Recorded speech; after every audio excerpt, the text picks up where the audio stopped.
زمانو ماجد تیمور افریدی زه د فاټا سپر لیګ 2017 چیرمن یم. دا د مونږ اکثر مقصد د دې ټورنمنت انعقاد په قبایلی علاقې خلکو دنیا ته خیل چې د کې امن دی پرامن علاقې دي او د دې بل مهم خبره دا و چې مونږ دنیا ته آی سی سی ته خاص کر دا خیو چې تاسو پاکستان ته ټیمونه نه لګي چونکه د قبایلو په وجه باندې هغه قبایلو کې نن انټرنیشنل پلیران لوبيږي او راځي مونږ ته ریکوست کوو چې پاکستان ته خپل ټیمونه راولېږي. دا ټورنمنت په جمهوریت خیبر ایجنسی کې شروع دی، خار بجوړ کې شروع دی، په پېښور کې شروع دی، نن یو پول مونږ هغه ته ولېږلو اسلام آباد ته چونکه میران شاه کې مونږ ته کلیرنس فائنل نشو میناو نشو نو هغه په وجه باندې مونږ دا پول په اسلام آباد کې کوو. یو ټول ټیمونه دي د هر یو ټیم دوه میچ شوي دي.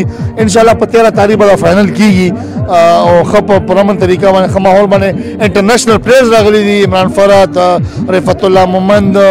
زه بیسیکلی جی ابټ آباد نه بیلونګ کوم، ما ابټ آباد ریجن دی او ما نام حارث آصف دی. بس شملاور قبایل نه راغلی یو جی ټیم لا ډېر ښه ټیلنټ دی د مونږ ټیم کې، ډېر زیات ښه ټیلنټ الکان دي انډر 16 انډر 19 او ډېر زیات ډېر ښه مؤثر دی دلته کې په فاټا کې. مطلب ډېر خوند راکې لګیا دلته کې ټورنمنټ کېږي لګیا ده.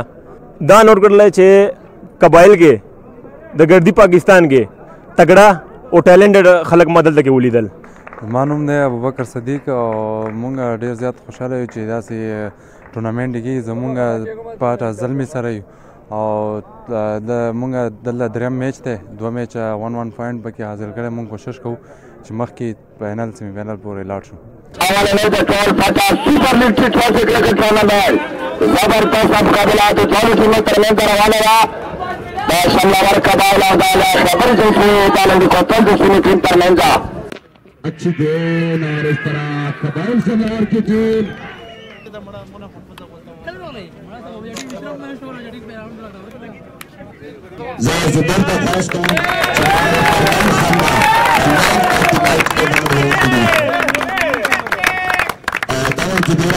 जमान